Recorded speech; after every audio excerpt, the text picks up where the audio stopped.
Hi, I'm Simon from HomeSite, and today I'm going to take the brand new roller shade driver and pair it up with the Hub M2. Let's go!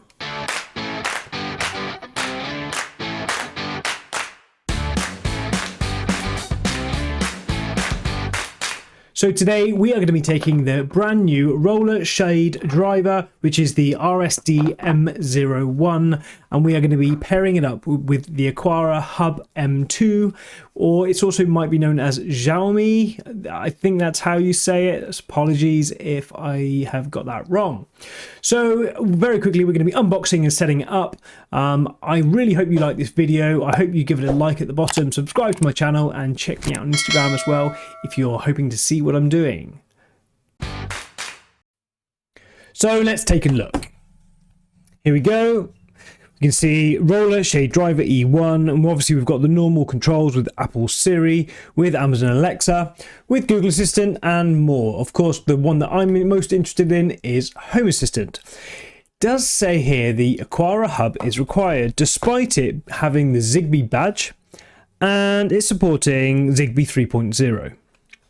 So Aqara's easiest to use roller shade controller. It's obviously talking here about the driver here, the Hub M1 S, and plus a motion sensor means that you can open the shades when you get home and close it when you get dark. It's all talking about automation. Now we have on the end here long battery life, automation support, of course, stuff like that. So let's take a look.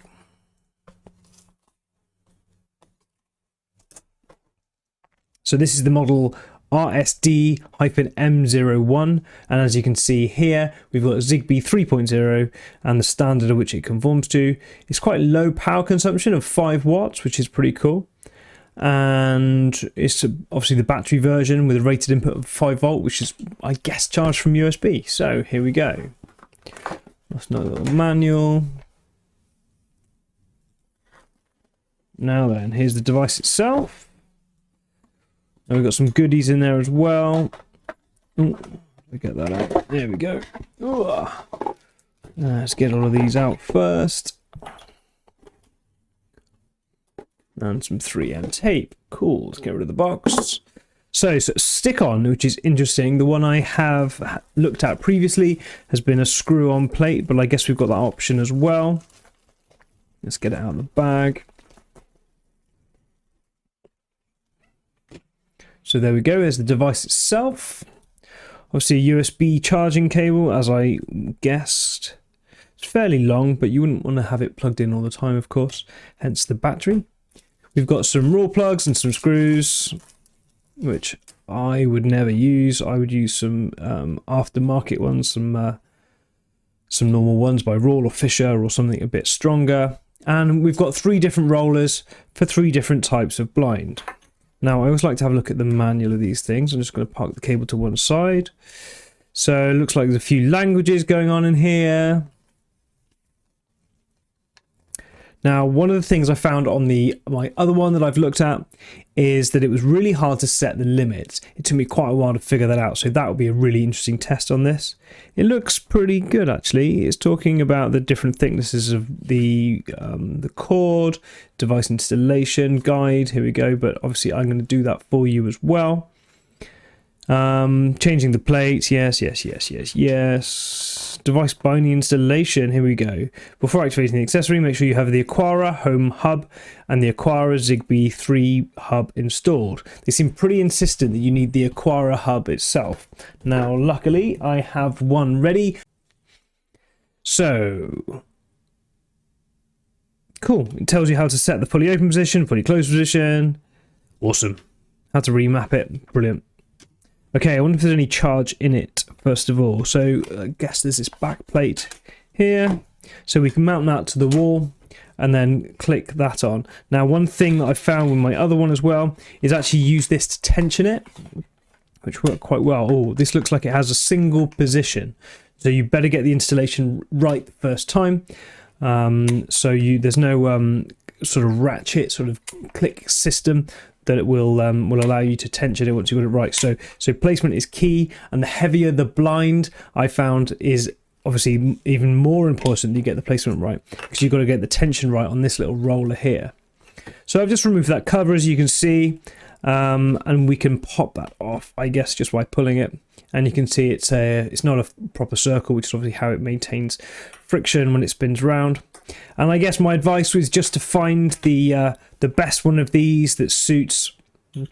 That one looks like it's for a fairly big ball, different size ones.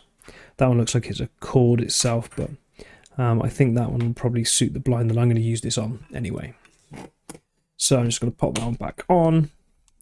Now, is there any life in it? It looks like there's a little button in the bottom, a reset button.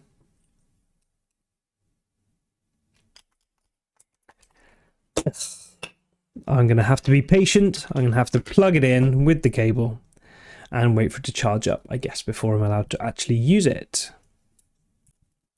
Oh, it's a USB-C connection. That's quite cool. If I'd known it was USB-C, I would have had one ready, but never mind. Here we go. Let's plug that in and see if we get some sort of light. Nope. Let's check the manual. When the USB cable is plugged in, the indicator will turn blue and blink for 3 times. When the USB cable is plugged in, the indicator will turn red when the battery is fully charged. If the battery is fully charged, the indicator will be turned off.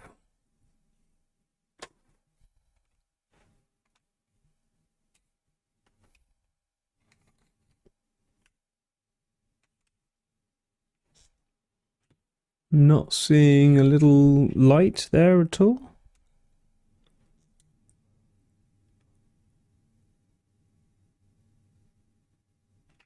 Aha!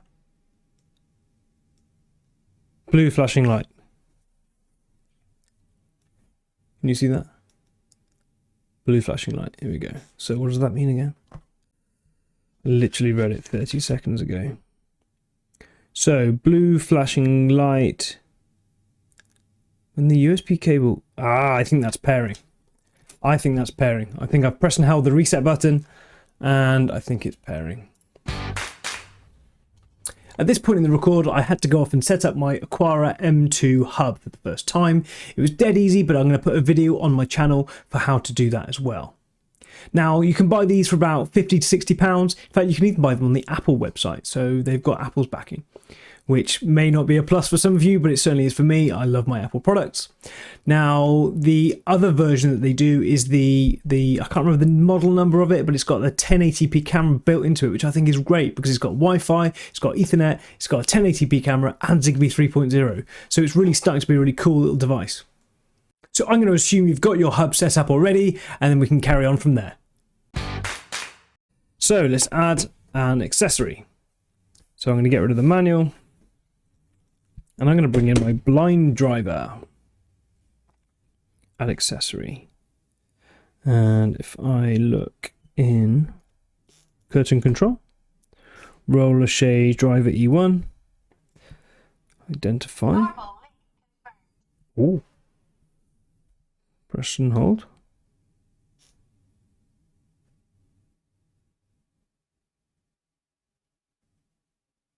Flashing blue, which is a good sign. Right, here we go. Accessory added successfully. That's difficult to say. Accessory added successfully. Right, so I'm going to add this into my kitchen shortly. So it's a curtain. Blind. I'm going to change it for blind. Done. Done.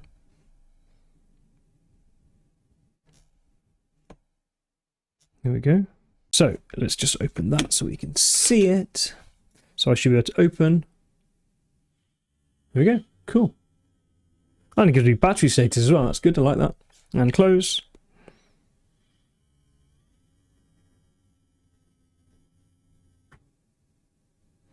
And yet that's gone open.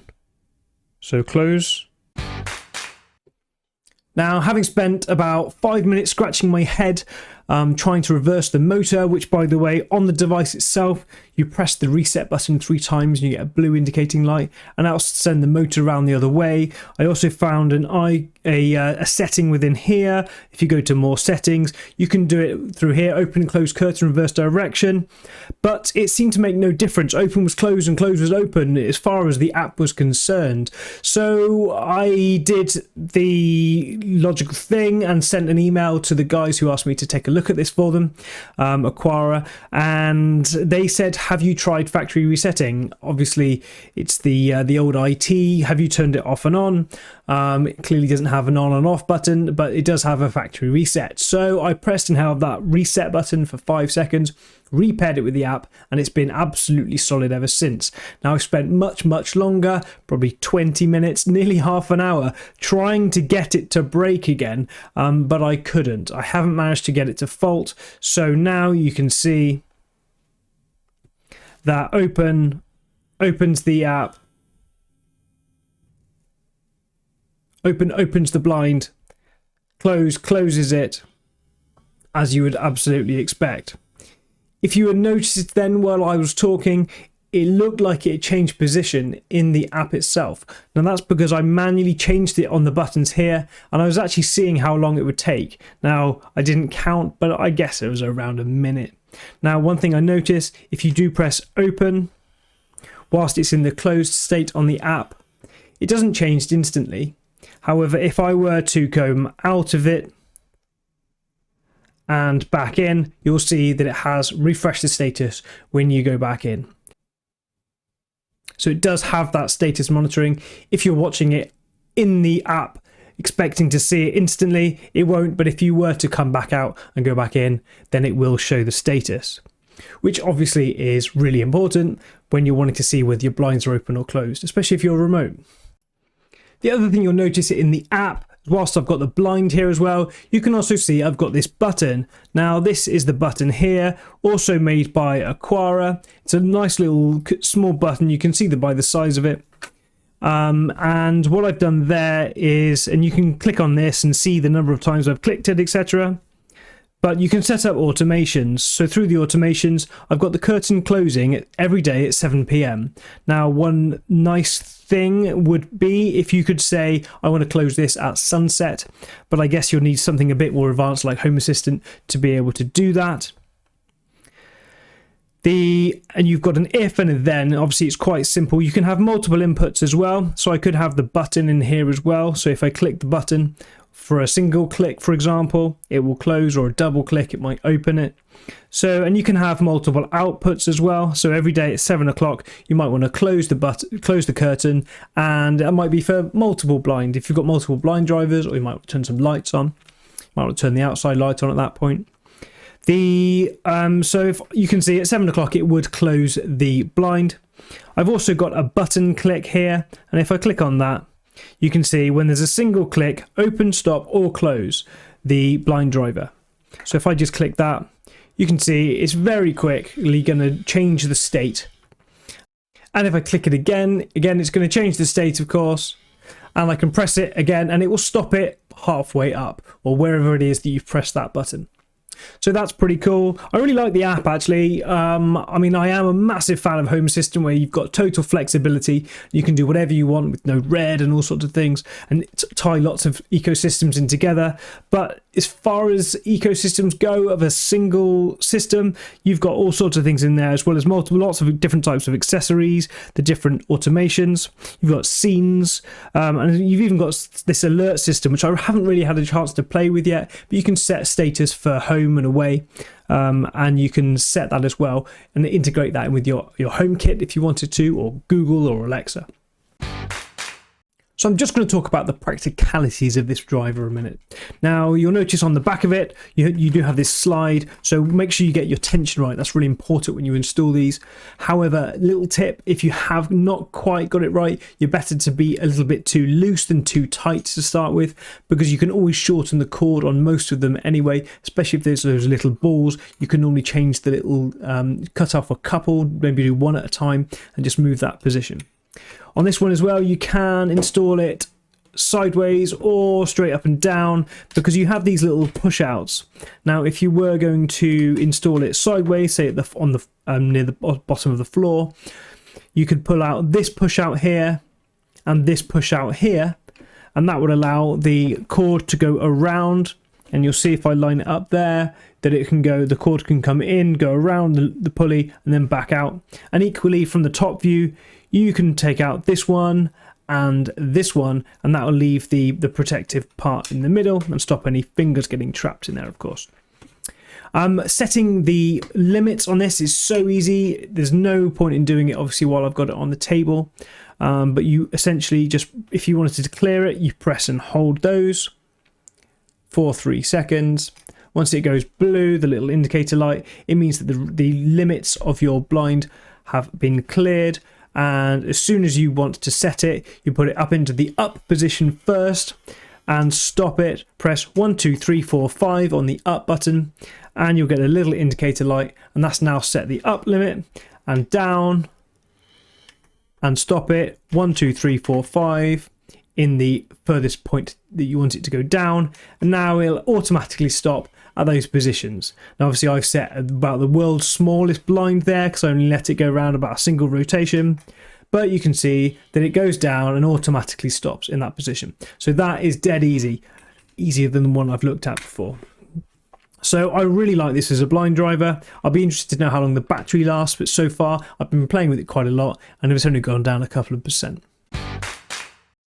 The only other thing I'm going to say is, for those of you who have watched my previous videos, you'll know that I absolutely love Home Assistant. I love it because you can create absolutely awesome things like this. Now, when I plugged in my Home Hub, or my Hub H2, I noticed there was a new device detected. So of course I wanted to take a look, and you can see it's my Aqara Hub M2, and this is the last part of the MAC address. So if I hit configure, it comes up with a pairing code. Look on the back of the device itself, 12531418. I can press submit, and you can see it's loaded in my curtain and my button, and I can assign those into the kitchen. And the Home Hub itself, I can put that in the kitchen as well. So you can now see that I've got 3 devices here. Now I am really interested to have a play with this. I'll want to see the speed differences. I can see that I've got battery level of the button, the battery level of the curtain. Let's see if I can control it. You probably can't hear that, but I can. It's now driving that up and down as you would expect, with very, very little delay. I can see the button. If I hit the button here, I'll be able to use that as an input. So that gives you the advantage of the app as well as the remote access to it. Now the Hub M2, I will be really interested because this has quite a few more features as well. You can use it as an output for sound. You can make it play a siren and a doorbell and all sorts of things like that. You can also use it as a IR remote. Now I haven't played with that yet, but I'm absolutely going to. I'm going to do a totally separate video on the Hub M2 itself, because I think there's a lot more to it. So if you're still watching, that's going to be a great sign. I really hope that you have enjoyed this video. I hope you've managed to get your roller shade driver set up, or maybe you're interested in buying one. So I would certainly recommend them. For the price of one of these, they're absolutely great. Now, I hope you've liked this video. I hope you've subscribed to my channel. And if you're interested in everything else that I'm getting up to, please check me out on Instagram as well, and I'll make sure I keep that updated. Thank you so much. I've been Simon from HomeSite.